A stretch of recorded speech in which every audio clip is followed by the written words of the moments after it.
Delivery के समय माँ एनीमिक है तो वो एक माल नरिश्ड बच्चे को जन्म देगी।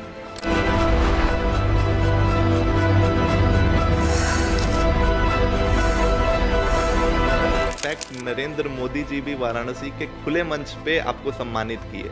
नारी शक्ति के सशक्तिकरण की दिशा में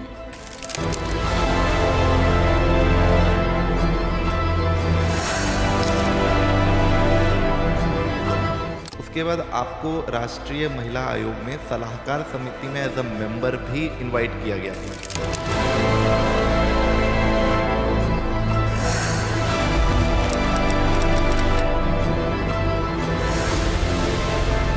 5-6 करोड़ के एक्सपेंस को इनकर अपने तरफ से की गई। She will not charge any fee if a girl child is born. पैसे पीछे छोड़ आए हैं, उससे हम लग्जरी लाइफ जी सकते थे, बच्चों को लग्जरी लाइफ दे सकते थे थोड़ा और।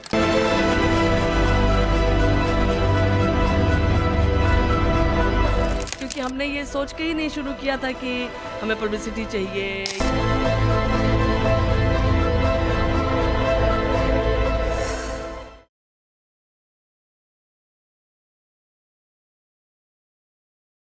तो आपका डॉक्टर स्पेशली गायनेक बनने का ख्याल मन में कैसे आया? एक्चुअली जब हम बहुत छोटे थे तभी मेरे पापा एक्सपायर कर गए। तो हम अपनी मम्मी के साथ अपने ननिहाल में रहते थे। तो मम्मी मेरी वैसे तो ये कहती थी कि तुम्हारे पापा का मन था कि तुम इंजीनियर बनो। तो हमने सोचा चलो ठीक है, उस हिसाब से पढ़ाई की जाएगी। लेकिन मम्मी मेरी अक्सर बीमार रहती थी और जब देखो उनको कुछ ना कुछ हुआ रहता था तो हमको उनको लेके डॉक्टर के वहाँ जाना पड़ता था।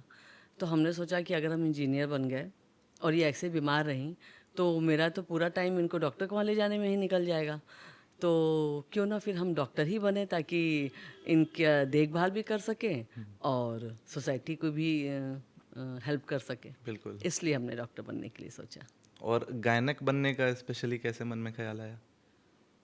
हम लोग के टाइम में शायद ये था कि जो गायनी है वो सबसे बड़ा डॉक्टर है। मतलब अच्छा। अब तो चीज़ें चेंज हो गई हैं, अब बच्चे कूल ब्रांच चाहते हैं। लेकिन हम लोग के टाइम में ये कहा जाता है कि जो गोल्ड मेडलिस्ट है वो गायनी लेगा। तो फिर इसलिए ही मेरे दिमाग में था कि हमको गायनिकोलॉजिस्ट बनना है। ठीक है। तो फिर जब आप डॉक्टर बनने का सोचे, उसके बाद आगे बढ़े, तो जुलाई 2014 में आपने एक बहुत बड़ा अभियान शुरू किया, बेटी नहीं है बोझ आओ बदले सोच।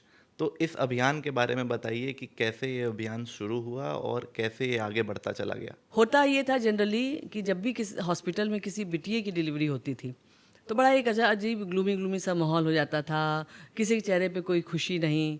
और जब बेटा होता था तो बहुत उत्साह। अरे मतलब हम लोग ओटी में या लेबर रूम में रहते थे तो वहीं से हम लोग को आवाज़ सुनाई देती थी कि अरे बेटा बहला मिठाई मिठाई, बेटा बहला तुम दादी बन गई, तुम बुआ बन गई, इस टाइप की चीज़ें होती थी। और जब बिटिया होती थी तो एकदम से शांति। और स्पेशली जब पेमेंट का टाइम आता था तब तो मतलब लगता था कि हमने कोई बहुत बड़ा पाप कर दिया उनके घर में बिटिया दे करके। कुछ लोग तो यहाँ तक कहती थी कि पेटवो चिर लूँ लड़की निकल लूँ पैसों चाहिए। तो बड़ा अजीब लगता था। अच्छा ये भी होता था कि जब हम डिलीवरी करा के ऊपर जब जाते थे, अब मेरा रेजिडेंस हॉस्पिटल के जस्ट ऊपर ही है, तो मेरे दोनों बच्चे भी तब छोटे ही थे। तो जब हम ऊपर जाएँ तो बेटा कहे कि आज हम हुए हैं ना, या कभी बेटी कहे आज हम हुए हैं। तो हमने कहा तुम लोगों को कैसे पता चला? तो बेटा कहे आज तुम्हारे वहाँ बड़ी हलचल थी बहुत, और बेटी कहे कि आज बहुत शांति थी। तो समझ में आ गया कि आज बिटिया हुई है। तो लगता था कि इतना डिस्क्रिमिनेशन क्यों ये बेटी और बेटा के चक्कर में। और तो मन में ऐसे ही आया कि कुछ ऐसा करें कि बेटी के होने पे भी लोग वैसे ही खुश हों जैसे बेटे के होने पे। तो मेरा तो इनफैक्ट ये था कि उनको सॉर्ट ऑफ कोई गिफ्ट दे दें, क्योंकि जानते ही हैं कि हिंदुस्तान में फ्री में कुछ भी मिले तो लोग खुश हो जाते हैं। तो हमने सोचा कोई गिफ्ट दे देंगे तो लोग सोचेंगे अच्छा चलो बिटिया आई तो अपने साथ एक गिफ्ट लेकर के आई, वो लोग खुश रहेंगे।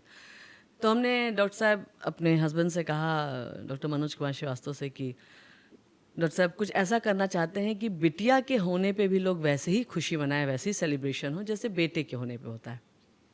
तो हमने तो जैसे बताया कि मेरा तो ये था कि हम उन्हें कोई गिफ्ट दें, लेकिन डॉक्टर साहब ने एक शब्द में कहा कि अगर उनके चेहरे पे खुशी देखना चाहती हो तो उनसे डिलीवरी का कोई चार्ज मत लो। तो हमको लगा कि we both are private practitioner और पैसा नहीं लेंगे तो हमारा काम कैसे चलेगा। तो हमको लगा कि चलो आज इनका मूड दूसरा है, आज इस चैप्टर को यहीं क्लोज करते हैं, नेक्स्ट डे फिर कुछ और प्लान करेंगे।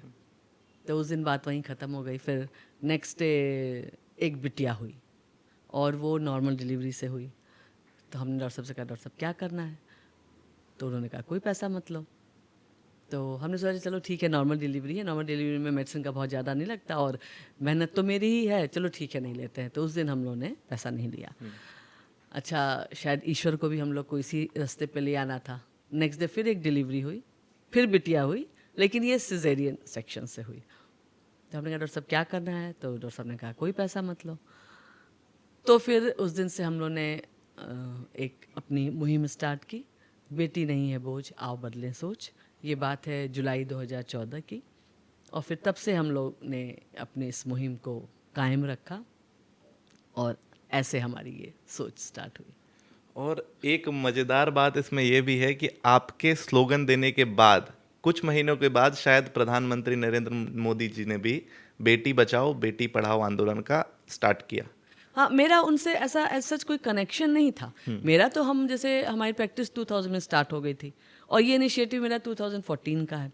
तो ये 14 सालों में हमको ऐसा लगा बार बार ये देख करके कि क्यों ऐसा होता है, क्यों ऐसा होता है। बस टाइम इसलिए लग गया क्योंकि वही बात बताया ना कि बच्चे तब छोटे थे, तो बस प्रैक्टिस हो, बच्चे प्रैक्टिस, ऊपर जाओ तो बच्चों को केयर करो, बच्चों को पढ़ाओ, नीचे आओ तो पेशेंट देखो, तो इसमें ही लाइफ चल रही थी। तो बहुत ज़्यादा कुछ सोचने का मौका नहीं मिला।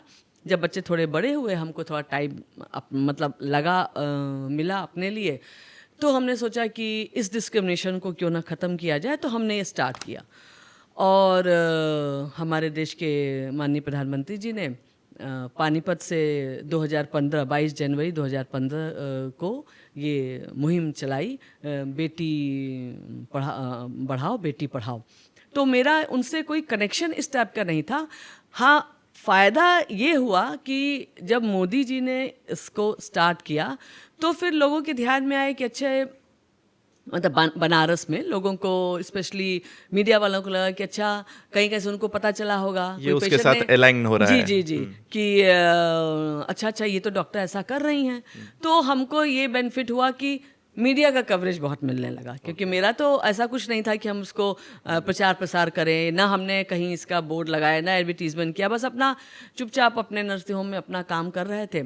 हाँ, ये हो सकता है कि पेशेंट्स को बताया होगा कि भाई उनके वहाँ ऐसा होता है, एनी हाउ किसी मीडिया वाले को पता चला होगा, ऐसे करके बात बढ़ी। और जब मोदी जी ने स्टार्ट किया तो लोगों का ध्यान मेरी ओर गया, बस यही था। अदरवाइज मेरा कोई ऐसा उनसे कोई रिलेशन नहीं था।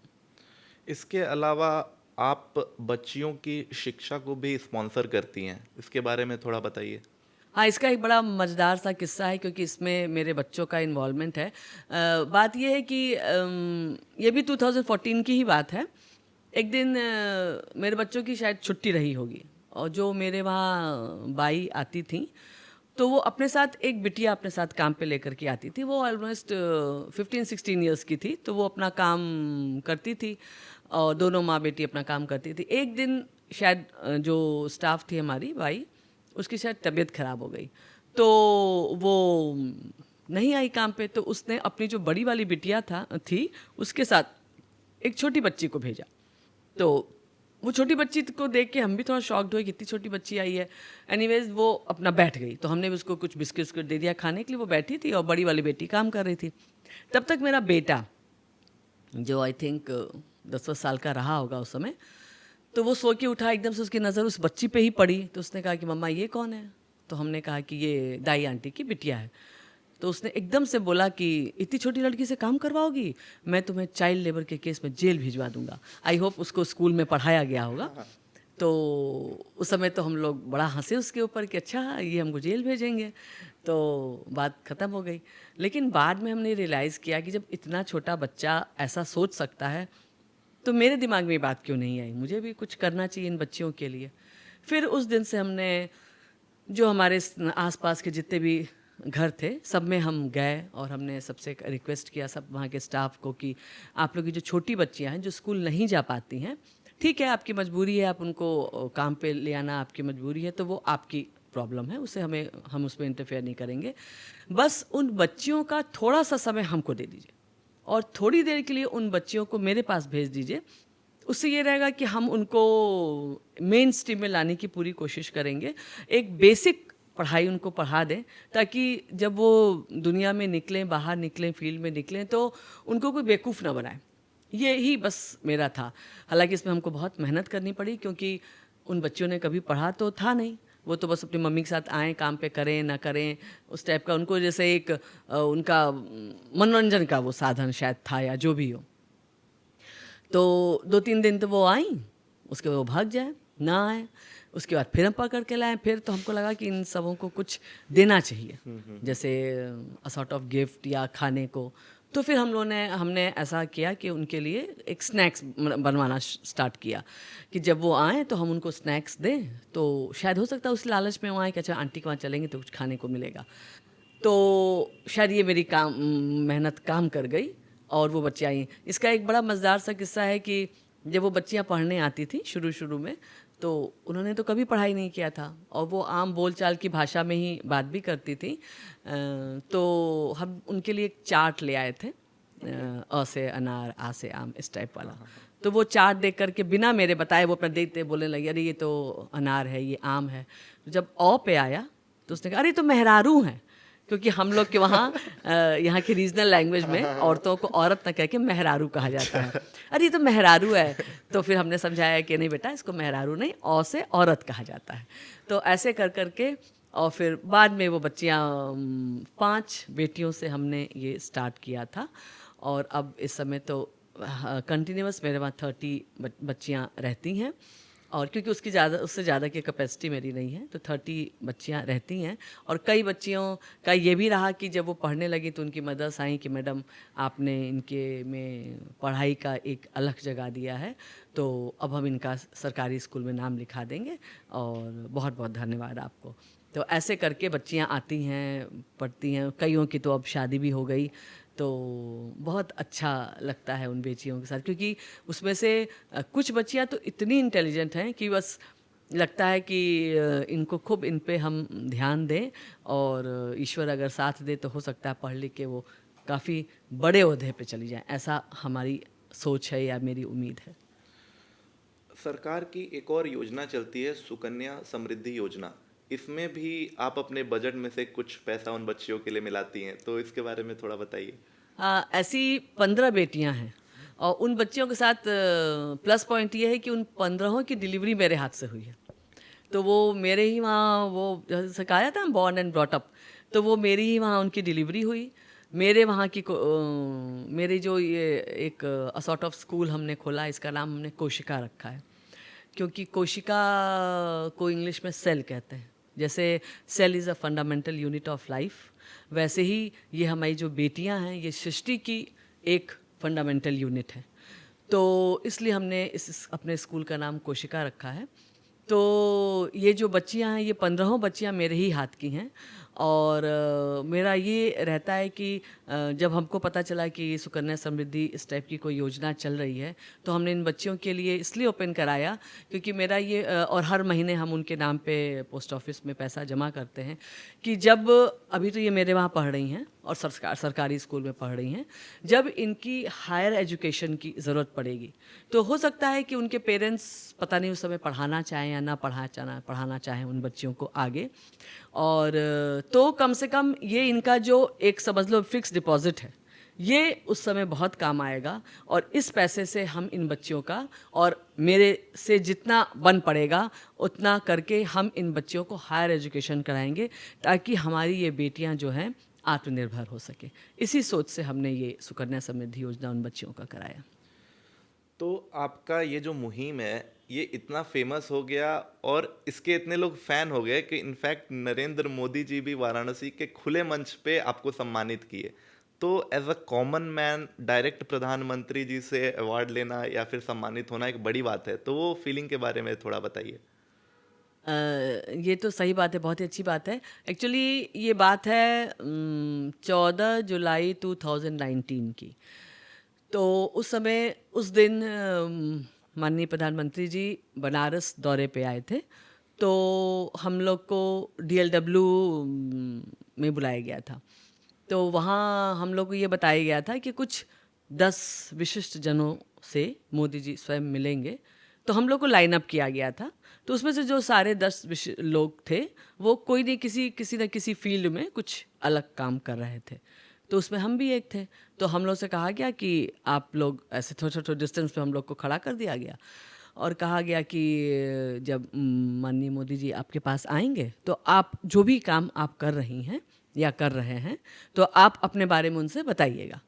तो जब मोदी जी हमारे पास आए तो हमने उनसे बताया कि सर हम ऐसा काम करते हैं, मेरे हॉस्पिटल में जब भी कोई बिटिया का जन्म होता है तो हम उनसे कोई डिलीवरी का चार्ज नहीं लेते हैं और टिल डेट जो भी डिलीवरी हुई हो तो हमने बताया कि इतनी बच्चियों का अब तक डिलीवरी मेरे वहाँ हो चुकी है। तो उस समय सर ने कुछ बोला नहीं। तो हमको लगा कि हम शायद बहुत जल्दी बोलते हैं, लगता है मेरी बात उनको कुछ समझ में नहीं आई। वो एकदम बस उन्होंने सुना, कुछ भी नहीं बोला और आगे चले गए। फिर जब सबका हो गया तो हम लोग से कहा गया अब आप लोग ऑडिटोरियम के अंदर जाके बैठ जाइए। तो हम लोग बैठ गए। हम कहा चलो ठीक है, अपनी मेन बात है कि मोदी जी से मिल लिए थे प्रत्यक्ष, अपनी बात उन तक पहुंचा दिए थे, तो हम इतने ही से ही काफ़ी खुश थे। और फिर हम लोग बैठ गए। फिर प्रोग्राम स्टार्ट हुआ। फिर जब मोदी जी मंच पे आए तो उन्होंने अपना भाषण शुरू किया, संबोधन, और सबको उद्बोधन देना स्टार्ट किया। थोड़ी देर बाद उन्होंने अपने उद्बोधन में कहा कि हमारे बीच में ऐसी भी एक बहन है जो इतना बड़ा काम करती हैं कि बेटी होने पे पैसा नहीं लेती हैं और ये बहुत बड़ा काम है। तो फिर हम एकदम से हमारा लगा रही तो मेरे बारे में बोल रहे हैं। फिर हमने ध्यान दिया तो फिर उन्होंने तो कई बात बोली, लेकिन हमारे तो आंख से आंसू नहीं निकलने लगा कि देश का प्रधानमंत्री इतने बड़े मंच से मेरे बारे में बोल रहा है। तो हम तो उसके बाद उन्होंने बोला तो बहुत कुछ, लेकिन हमको कुछ बहुत याद नहीं, क्योंकि हम तो एकदम बस खुशी के मारे इतने आंसू निकल रहे थे कि हम बस उसी में थे कि अच्छा, देश के प्रधानमंत्री ने मेरी बात को रिकॉग्नाइज कर लिया और इतने बड़े मंच से मेरे बारे में बोल दिया। तो सही बात है, एक आम आदमी के लिए ये बहुत बड़ा अचीवमेंट है, बहुत बड़ा अवार्ड रिवॉर्ड जो कह लीजिए वो सब है। और इससे बड़ी खुशी हमको शायद पता नहीं इसके पहले लाइफ में नहीं मिली होगी जितनी खुशी उस दिन मिली। और ये सिलसिला यहीं नहीं थमा। ये भी रिपोर्ट के मुताबिक सुनने में आता है कि जब प्रधानमंत्री नरेंद्र मोदी यहाँ के PMO ऑफिस में फ़ोन किए थे तो आपके बारे में पूछ रहे थे। जी जी, ये भी हमको भी कहीं से पता ही चला कि उन्होंने बताया कि नहीं नहीं, उन बहन जी को तो मैं जानता हूँ, मैं बहुत अच्छे से उनके बारे में जानता हूँ। और बहुत से लोगों ने कहीं कहीं से सुनाया कि उस मंच से मोदी जी ने आपके बारे में बोला। इवन मेरे पास तो किसी ने शायद फॉरेन से भी फ़ोन किया कि यहाँ पर मोदी जी आए थे, उन्होंने आपके बारे में यहाँ मंच से बोला कि मेरे वहाँ की ऐसी भी डॉक्टर्स हैं मेरे वहाँ जो ये काम करते हैं। तो ये सब सुन के हमने कहीं सुना नहीं, लेकिन लोगों ने हमसे बताया और सुन के इतनी खुशी होती है कि देश का प्रधानमंत्री अगर मेरे मतलब हमें याद कर रहे हैं और मेरे बारे में कहीं से बोल रहे हैं, तो इससे बड़ा अचीवमेंट और क्या हो सकता है एक आम आदमी सही के बात लिए। है। और इसके अलावा ये भी है कि अगस्त 2021 या 2021 के कोई और महीने में शायद प्रधानमंत्री नरेंद्र मोदी जी ने मन के बात में भी आपका एक एग्जाम्पल दिया था और ये रिक्वेस्ट किया था कि देश की बाकी भी जो डॉक्टर्स हैं वो ऐसा मुहिम को आगे बढ़ाने के लिए इस तरह की चीज़ें कर सकती हैं। जी जी, इसके बारे में भी मैंने सुना ही है। मैंने वो वाला एपिसोड देखा नहीं था, मतलब सुना नहीं था, लेकिन लोगों ने बताया। फिर मोदी जी ने ये सारे गायनिकोलॉजिस्ट से अपील की थी कि हर महीने की 9 तारीख को आप महिलाओं की मतलब OPD और ये सारी चीज़ फ्री ऑफ कॉस्ट करें। तो जब भी आपके यहाँ बच्चियाँ का डिलीवरी होता है, आप कोई भी शुल्क नहीं लेती, कोई भी फीस नहीं लेती, तो इन सारे टाइम पे ऐसा भी हुआ होगा कि जो लोग आते होंगे, जो परिवार आता होगा, वो कोई इमोशनल मोमेंट एक आ जाता होगा, तो वो आपसे कुछ भी बोलते होंगे, तो ऐसा कोई इमोशनल मोमेंट बना है जिसमें आपको लगा हो, आप भावुक हो गई हो? हाँ, बिल्कुल ऐसा कई बार हुआ, क्योंकि जब डिलीवरी हो जाती है तो उसके बाद हम लोग साइन कराते हैं, मतलब फादर से कि मतलब जीवित लड़की हुई या जीवित लड़का हुआ, इस टाइप का। तो कई बार ऐसा हुआ कि जो फादर आते हैं साइन करने के लिए बेटी में, तो वो कहते हैं कि मैडम आप बहुत बड़ा काम कर रही हैं और हम अपनी बिटिया को आपकी तरह बनाना चाहते हैं। या कोई यहाँ तक कहता है कि मैडम आप बहुत बड़ा काम कर रही हैं और हम अपनी बेटी का नाम आपके नाम पे रखना चाहते हैं। तो अगर आप परमिशन दें तो हम अपनी बेटी का नाम आपके नाम पे रखेंगे। और ऐसा भी कभी-कभी होता है। एक आध इसके भी इंसिडेंट है, जैसे मेरे वहाँ एक थे वो, मतलब एक अटेंडेंट थे, तो वो पुलिस में थे, लेकिन गांव से काफ़ी मतलब खेती वेती शायद ज़्यादा होती थी उनके वहाँ, तो अनाज वनाज बहुत उनके वहाँ होता था। तो उनकी 2 बहुओं को डिलीवरी हुई मेरे वहाँ, और बाई चांस दोनों को दोनों बार बेटियाँ ही हुई। लेकिन उसके बाद भी वो इतने खुश होते थे। और तो उन्होंने हर डिलीवरी पे ये कहा, जैसे हम जो माताओं को अनाज बैंक जो एक हम अपनी ओर से चलाते हैं, तो उन्होंने कहा कि मैडम आप इतना काम सोसाइटी के लिए करती हैं, तो हम आपकी माताओं के लिए अनाज देना चाहते हैं। और उस महीने का अनाज उनकी ओर से रहता था। तो ऐसा 4 बार उनकी डिलीवरी मेरे वहाँ हुई और चारों बार उन्होंने किया। यहाँ तक ये भी होता है कि कुछ पेरेंट्स ये भी कहते हैं कि हालांकि इतने दिनों में 3 ही 4 ऐसे मिले होंगे जो कहते हैं कि ठीक है मैडम, आपकी मुहिम है कि आप पैसा नहीं लेंगे, लेकिन हमारा भी कुछ कर्तव्य है सोसाइटी के लिए। मान लो हम बाहर से कुछ नहीं कर सकते हैं, तो हम चाहते हैं कि आप ये पैसा जो आप सोसाइटी के लिए काम करती हैं उसमें लगा दें, तो हम आपको मतलब हम ये पैसा वापस, जैसे डिलीवरी के बाद पैसा वापस दिया जाता है लेने के बाद, तो कहते नहीं है, जितना भी आपका पेमेंट है हम पूरा पेमेंट आपको देंगे और आप उस पैसे से सोसाइटी का काम करिए। तो ऐसे भी पेरेंट्स होते हैं कुछ। और लेकिन अधिकतर तो खैर मतलब अब अच्छा ये लगता है कि लड़के वाले ये कहते हैं कि अरे मैडम हम तो लड़की चाहते थे कि हमको लड़की हो और लड़का हो गया। तब लगता है कि अच्छा, जो हमारी सोच थी कि बेटी नहीं है बोझ, आओ बदले सोच, वो बिल्कुल 100% कारगर हो रही है। तो आपका परिवार का इसमें क्या भूमिका था? और जब ये आपने जैसे स्टार्ट किया, आपको बच्चों की पढ़ाई भी है और भी चीज़ें हैं, तो ये सब मैनेज करने का दिमाग में आया होगा, तो वो कैसे सपोर्ट मिला और समाज का इसमें क्या रोल था? वो कहा जाता है ना कि जब आप समाज के लिए कुछ करेंगे तो ऊपर वाला आपका साथ देगा, ये है। और सही बात है, शायद ऊपर वाले का साथ था कि मेरे बच्चे कभी डिमांडिंग नहीं हुए। जैसे यूजुअली बच्चे होते हैं कि अरे हमको तो वो महंगे कपड़े चाहिए, हमको तो महंगी गाड़ी चाहिए या महंगा फ़ोन चाहिए, इस टाइप का। तो कभी मेरे बच्चे डिमांडिंग नहीं हुए। जो हमने दिया वो शायद ये ईश्वर की ही देन रही होगी कि हमने तो उनको नहीं कहा कि बेटा हमारे पास पैसा नहीं है या इस टाइप का कुछ भी वो है, लेकिन वो कभी कि नहीं नहीं मामा ठीक है, जो हो जाए वो कर लेना। तो इसलिए हमको कभी कमी नहीं रही, क्योंकि सही बात है, मेरी तो कभी कभी इनकम ज़ीरो हो जाती थी। ज़रूरी नहीं है कि एक लड़की के बाद एक लड़का ही हो जाए, कभी कभी 6 7 8 लड़कियां भी लगातार होती थी, तो मेरा तो सोर्स ऑफ इनकम ज़ीरो रहता था। तो डॉक्टर साहब कहते थे कि आवश्यकताओं को कम कर दो तो कष्ट नहीं होगा। तो बस इसी सोच से हम लोग आगे बढ़े हैं कि आवश्यकताओं को कम कर दो तो कष्ट नहीं होगा। ये बहुत बड़ी बात है। ये बोलने के लिए आसान लगता है, लेकिन ये इम्प्लीमेंट कर पाना उतना ही कठिन है। जी जी। तो बस इसी सोच पे हम लोगों ने अपनी पूरी लाइफ रखी कि आवश्यकताओं को कम कर दो तो कष्ट कुछ नहीं होगा। और टचवुड बच्चे भी ऐसे मिल गए कि डिमांडिंग नहीं रहे। और बस जब ज़रूरत होती थी, क्योंकि देखिए पैसे का कोई अपर लिमिट नहीं है, तो भगवान से बस यही प्रार्थना रहती है कि हे ईश्वर, पैसे की कमी से कोई काम ना रुके, इतना दे देना कि पैसे की कमी से कोई काम ना रुके। और अपर लिमिट तो कोई है नहीं।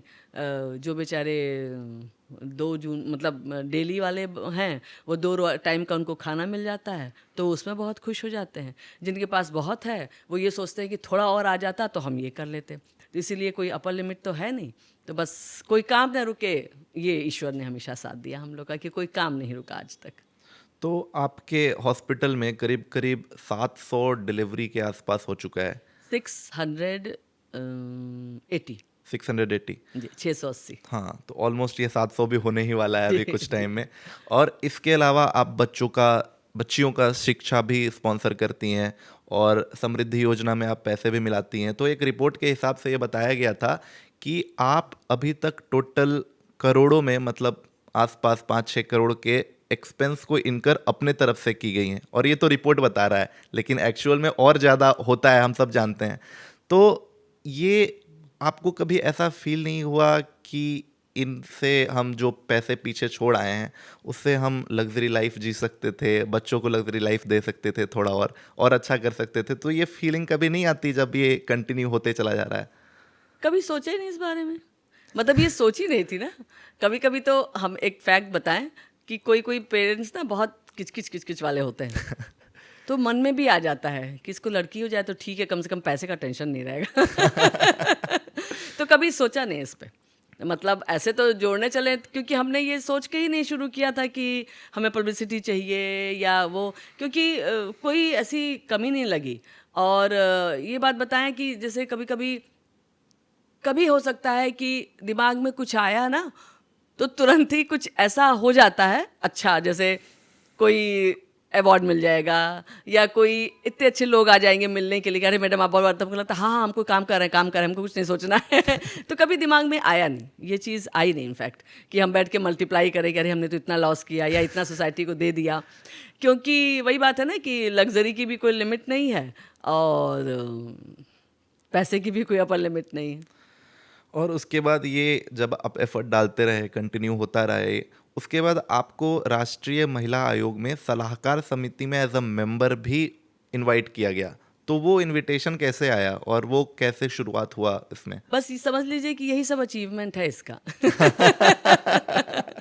कहीं से उन लोग को वहाँ से एक आया कि मतलब एक व्हाट्सएप आया कि ये फॉर्म है, आप इसको फिलअप कर दीजिए, ये राष्ट्रीय महिला आयोग की ओर से है।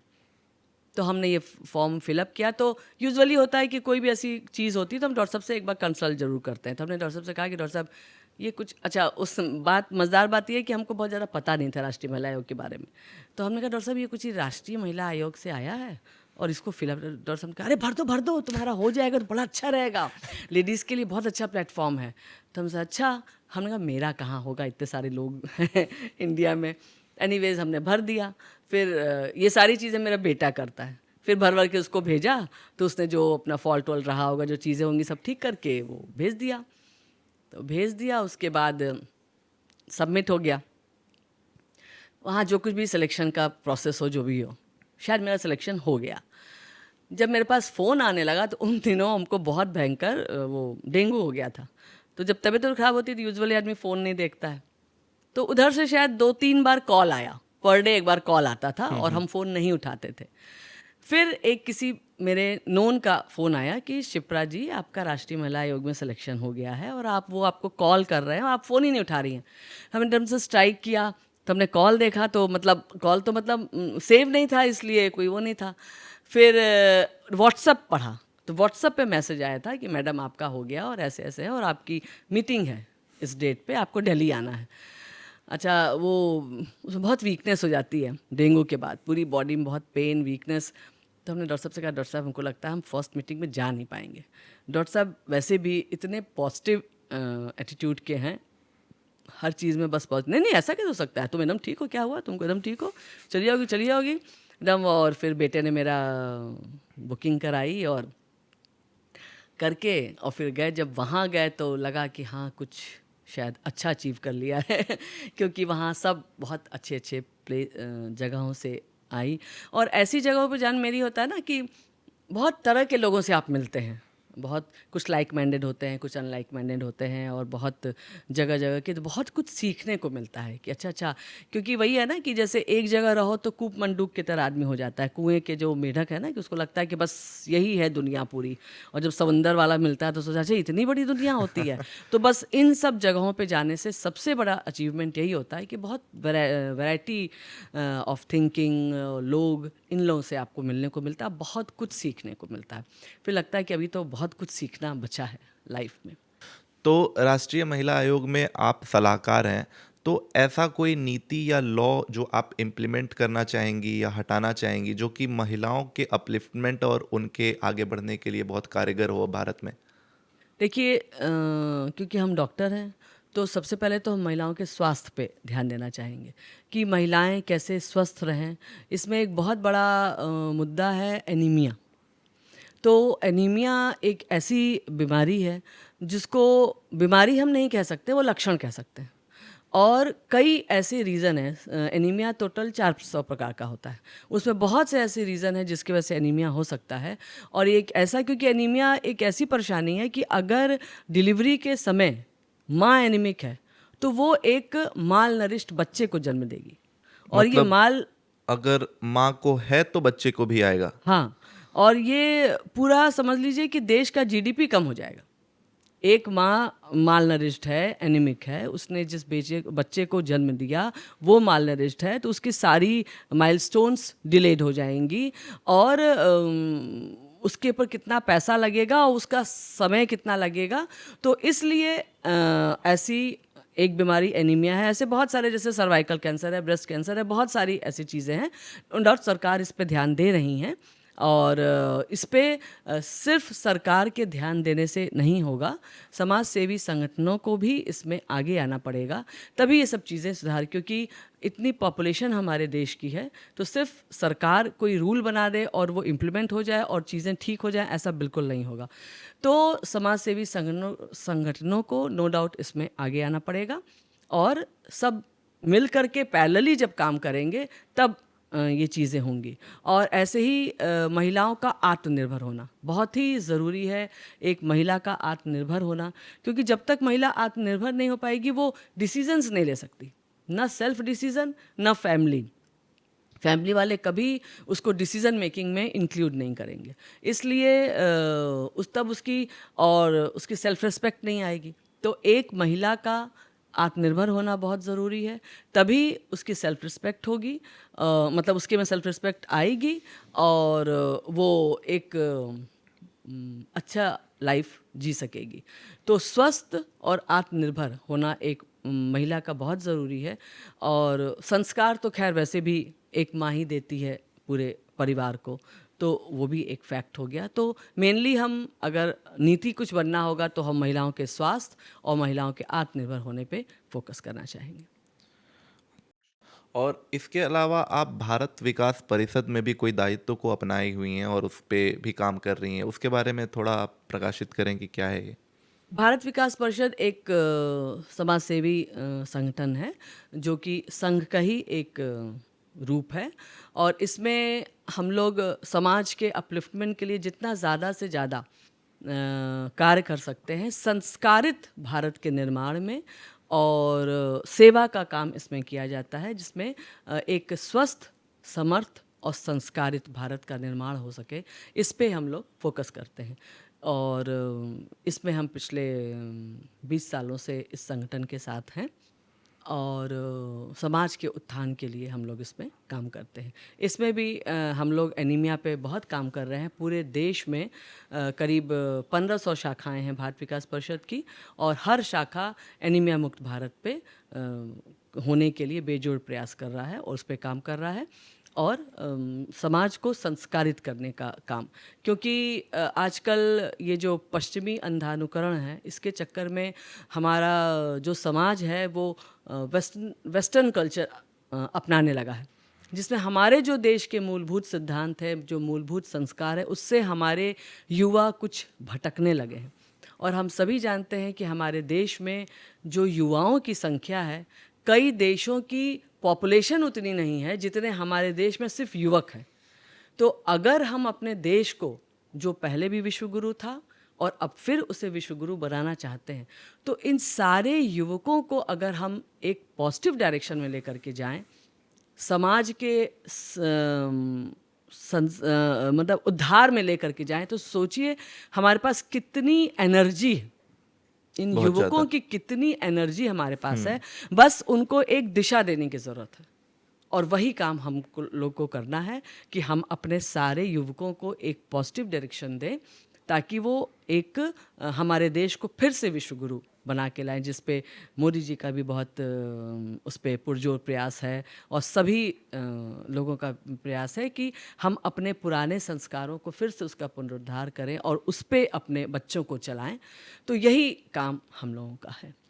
तो अगर आज के टाइम पे आपको किसी महिला को, या फिर जो भी युवक हैं, जो युवा के बारे में आपने बात किया, तो इस जनरेशन को और जो महिलाएं हैं उनको क्या संदेश देना चाहेंगी?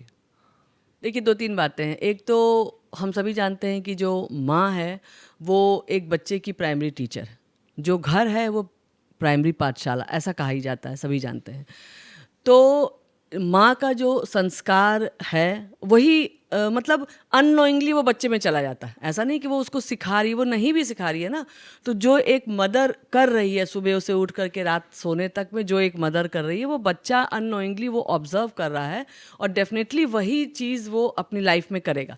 आप कितना भी उसको समझाएं, जैसे आप कहें कि बेटा सुबह उठना चाहिए, बेटा सुबह उठना चाहिए, और माँ खुद 8 बजे 9 बजे सो के उठ रही हैं, तो वो कैसे उसका कहेगी तुम तो 9 बजे सो के उठती हो और मेरे से कहती हो कि सुबह उठा करो। ऐसी बहुत सारी, तो हमने एक प्रैक्टिकल एक बात कही। तो जो घर में एटमॉस्फेयर है वही बच्चा देखता है। और संस्कार, लोग कहते हैं संस्कार संस्कार, तो संस्कार कोई ऐसी किताब खोल के पढ़ने वाली या स्कूल में दी जाने वाली चीज़ नहीं है। जो बच्चा घर में देखता है वही बच्चा सीखता है।